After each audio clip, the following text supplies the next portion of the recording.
This video of me jumping a mountain bike over a pool went viral with over 2 million views.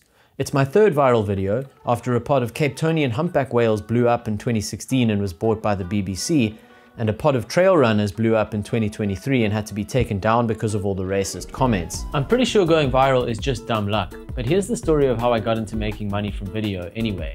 In 2006, I uploaded to YouTube for the first time, and a guy commenting, "At least he turned the steering wheel to make it look cool," inspired me to keep going.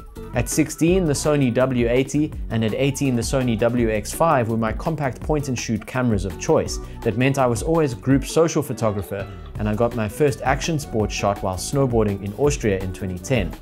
In 2012, my dad got me a GoPro Hero 3 Silver, and I was promoted to group videographer, filming holidays, parties, and some POV action sports, setting the scene for my social media videos 11 years later. In 2014, the video of my polo team in skimpy mesh bathing suits caught the attention of a fashion designer, and I got my first paying job filming a high-end dinner at Cape Town's most expensive home. Later, the owner commissioned me to make a marketing video of the house, and when I asked him if it helped in the sale, he said, no. I think of that often. At the time, I was building a photography drone for my final year engineering project, which I called the Doncopter. It flew like a dog and took terrible photos, but it won me the class prize and a couple of laughs at the year-end presentation. In 2016, I bought my first drone, the DJI Phantom 4, and started a videography business in South Africa called Skyreel. For dozens of clients, I shot real estate videos, footage of hotels and lodges, clips for car commercials, and even managed to sell footage of a Dutch heavy lift crane ship to the owner for €800. Around that time, I had my drone on hand to capture a so-called superpod of humpback whales passing by Cape Town.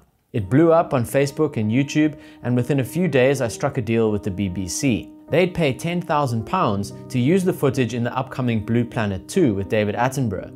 I'd made it and considered retiring at 24. Alas, it was never used in the show, but it's the thought and the cash that counts.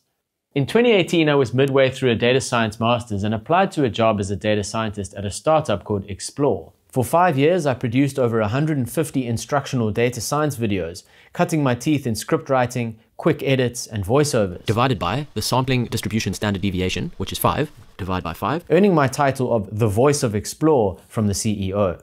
Then in 2023, I made a TikTok to spread the joy I felt during trail runs. Then again with a mountain bike ride, and again, and after over 100 of those videos and almost 4 million views, I now identify as a content creator and have been called an influencer by at least one person.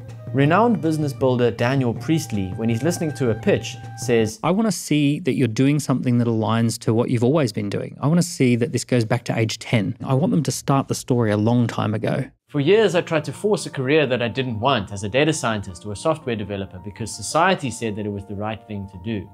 If I'd stopped to reflect, I'd have seen 2 decades of videography experience and a passion for adventure sports right under my nose. So take a step back and ask yourself, is there a career that I love hiding in plain sight right in front of me?